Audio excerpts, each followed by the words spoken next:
Hi, I'm Sophia Levis, co-founder and CEO of EverSmart City. EverSmart City is a mixed IRL smart community built with shipping containers to provide affordable housing, powered by renewable energy, has sustainable agriculture, and it's integrated with blockchain technology. The pilot city will be built in Phoenix, Arizona by the end of 2023. And my name is Mark Anthony, co-founder of EverSmart City. And if this is your first time checking out one of our videos, be sure to like and subscribe, as well as turn on the notifications for all of our future videos. We also have a series of past videos for you guys to check out, as well as like us and follow us on all of our social media. You can find us everywhere at EverSmart City. And if you guys want to jump in on these type of conversations and get in the mix with us, be sure to join our Discord and introduce yourselves. And be sure to also share all kinds of cool articles that you guys find. So today, Sophia is going to start us off with affordable housing and what that means for EverSmart City. Yeah, so let's start out with the definition of affordable housing. Affordable housing in the United States means that the cost of housing or rent or a mortgage plus utility payments totals 30% or less of a household's gross income. So it's designed to be easily accessible by everyone, no matter their age or pay. Affordable housing also means housing that a household can pay for while still having money left to cover like necessities such as food, transportation, and healthcare. So that means that what's considered affordable depends on a household's income. So, who needs affordable housing? Well, everyone, from high income earners to hourly wage workers to people experiencing homelessness and everyone in between. The rent or home price that's affordable may vary from one household to the next, but the need for housing that is affordable is shared from by everyone. When we wrap up this session, this episode, I'm gonna tell you guys some statistics on affordable housing. But let me tell you first off that affordable housing is different than low income housing. A household is considered low income if it makes less than 80% of the area's median income in the low, and this is called AMI. So those are also people that qualify for federal programs that you may have heard of, such as Section 8 housing, public housing, or the projects. All right, so Mark is going to explain how EverSmart City is providing affordable housing. Absolutely. And one of the first dynamics in how we're doing it is how we're going to be structuring the land. So we're going to be doing it in the kind of in the spirit of a mobile home park or community land trust, which means where the land is owned by a land trust, essentially a nonprofit. So typically in real estate, the what makes the value of a property go up or appreciate is the value of the land. So with community land trusts or nonprofits that own the land, what that does is it separates the appreciation of the value of the land from the home and structure itself. So similar to a mobile home park where uh, a company or in this case a nonprofit owns the land and they lease it to residents who own the dwelling or the units on it. So doing it in this manner, it allows the purchase of the homes to just be of the homes themselves and not of the dirt as well. So we'll separate and keep the whole land cost and all the appreciation of the land cost out of the cost of the purchase of both the home and their storefront. So that's one way to begin to tackle affordable housing. Another way is that I just mentioned that these homes and storefronts are going to be able to be purchased. So we're utilizing shipping containers for the fact that they're able to be stacked. So I mentioned how it's going to be like a mobile home park, but using shipping containers. So where the first floor of the person's unit is their storefront, their commercial space, their office, and then the second story is their residential space where they live.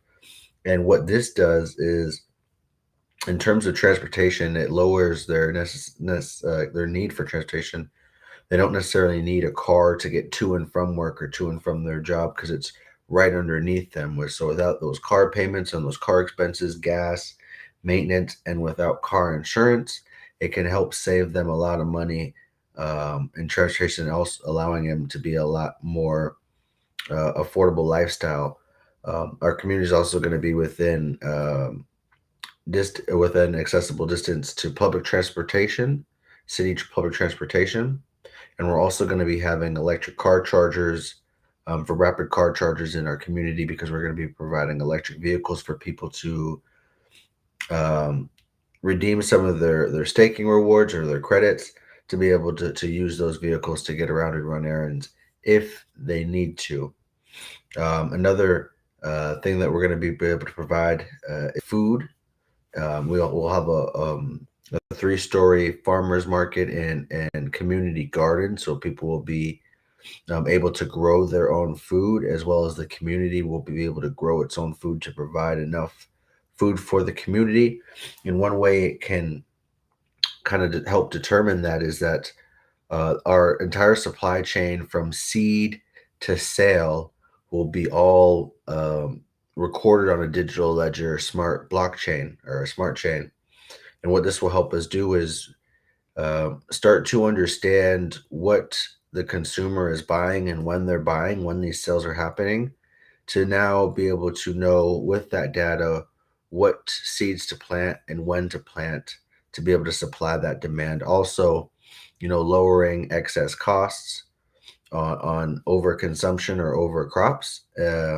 Lowering the cost of the food, because now it um, is grown with more intention and more accuracy on the demand. So the cost of food is going to go down. Plus, the food is going to be able to be redeemed as well with staking rewards. So I mentioned staking rewards now twice, with both being able to use the transportation as well as the food and farmers market, because every time somebody purchases a home and opens a business, that we as the EverSmart City is going to mint them a non-fungible token, an NFT, that they're able to stake as a residential NFT.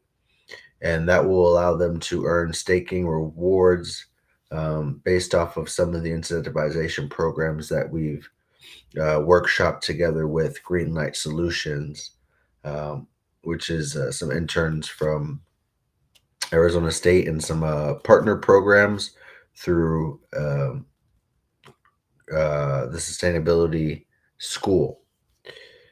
And so they'll be able to earn these rewards, these staking rewards, by staking their NFTs, and use these rewards to offset some of their utility costs, or even to be able to redeem for food. Because we believe if we can provide a way to offset or even supplement their need for food, meaning we can provide food, we can provide electricity, we can provide shelter, we can provide um, their general needs, that they can now live a lifestyle that's more purpose and more direct, less on trying to survive day to day and more on a longevity, purpose, and legacy.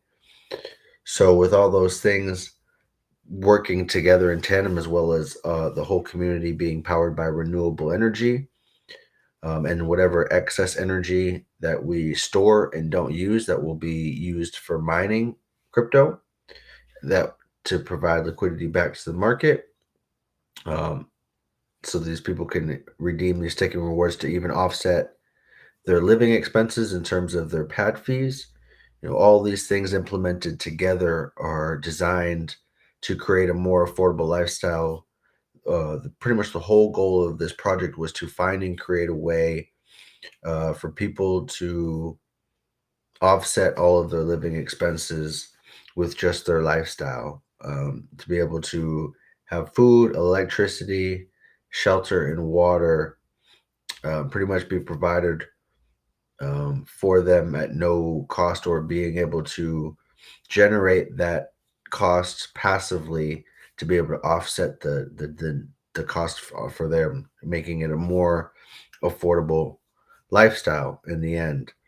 So, guys, to check out more of the project and a lot of what we're talking about, like I said, like and subscribe to the video, check out our past videos, and turn on the notifications on the channel to get all the notifications of when we launch new videos, and as well jump into our Discord, jump in on the conversation. We're always looking to talk more about this stuff and game plan for future developments, and get ideas from people and feedback, as well as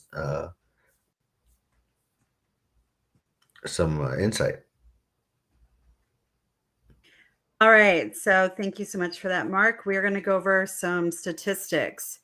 So 70% of American young adults today have a harder time. 70% have a harder time buying a home than their parents' generation did. And there's a variety of factors that have set the stage for financial challenges American homeowners and renters have been facing in the current housing market, including homes that haven't kept pace with housing cost increase and housing construction slowdown. There's a surge in home buying spurred by record low mortgage interest rates that were during the COVID-19 pandemic, and that's further strained the availability of homes. It's only recently that they increased that rate, that the Fed did. And the number of active housing listings in the US was at its lowest in at least 5 years in 2022. So there was 408, almost 409,000 active listings on the market. That's a 60% drop from the about 1 million listings that were available in February 2020, just before the coronavirus recession hit the US. And around the same time, the national median sale price for a single family home jumped 25%. It was 327,000 in the fourth quarter 2019, which was right before the COVID recession, and it's gone up to 408,000 in the fourth quarter 2021. We're now in the first quarter 2022, so that information is not available. And the greatest increases were in the West, Midwest, and Northeast. We at EverSmart City believe that housing is a basic human right, and we stand in alignment with SDG 11. Thank you so much for joining us on this episode. We just